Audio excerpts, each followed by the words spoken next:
ঘটনাটো আমাৰ অনুমান 4টা বজাত আমি ঘৰৰ পৰা খবৰ পালোঁ যে আমাৰ এটা গাঁৱৰ ছোৱালী তাৰ হাজবেণ্ড নদীত গা ধুবলৈ আহিছিল, আহাৰতে আৰু তাক বিচাৰি পোৱা নাযায়। পিছত আমি আহিলোঁ, গাঁৱৰ মানুহ চবকেইটা আহিলোঁ, আহি চালোঁ, মানে আমিও বিচাৰ চিচাৰ কৰিলোঁ, নাপালোঁ।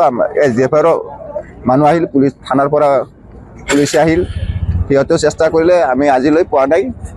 চাম কালিলৈ কি হয়। নাই, SDF বাহিনীয়ে যথেষ্ট চেষ্টা কৰিছে, যিহেতু সময়ো নাই, ৰাতি হৈ গ'ল। এতিয়া তাহোন কালি আহিব বুলি আমি গম পালোঁ আৰু মানুহটো আমি সঠিক সেনেকে ক'ব নোৱাৰোঁ। আমাৰ গাঁৱৰ এজনী ছোৱালী বিয়া দিয়া হৈছিল, আমি হেলনা পাম বুলি শুনিছোঁ। ল'ৰাটো দেউতাকৰ ঘৰ, বয়স আমি সেনেকে ক'ব নোৱাৰোঁ, তেওঁক আমি দেখাই নাই।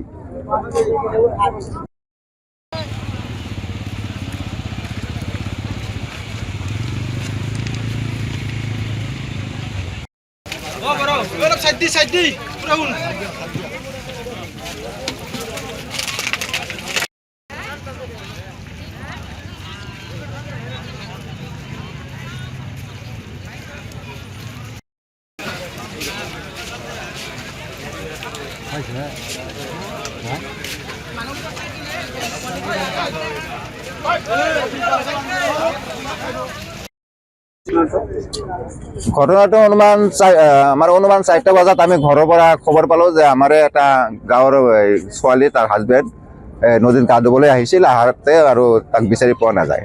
পিছত আমি আহিলোঁ, গাঁৱৰ মানুহ চবকেইটা আহিলোঁ, আহি চালোঁ, মানে আমিও বিচাৰ চিচাৰ কৰিলোঁ, নাপালোঁ। SDF-ৰ মানুহ আহিল, পুলিচ থানাৰ পৰা পুলিচে আহিল, সিহঁতেও চেষ্টা কৰিলে, আমি আজিলৈ পোৱা নাই। চাম কালিলৈ কি হয়। নাই, SDF বাহিনীয়ে যথেষ্ট চেষ্টা কৰিছে, যিহেতু সময়ো নাই, ৰাতি হৈ গ'ল। এতিয়া তাহোন কালি আহিব বুলি আমি গম পালোঁ আৰু মানুহটো আমি সঠিক সেনেকে ক'ব নোৱাৰোঁ। আমাৰ গাঁৱৰ এজনী ছোৱালী বিয়া দিয়া হৈছিল, আমি হেলনা পাম বুলি শুনিছোঁ। ল'ৰাটো দেউতাকৰ ঘৰ, বয়স আমি সেনেকে ক'ব নোৱাৰোঁ, তেওঁক আমি দেখাই নাই।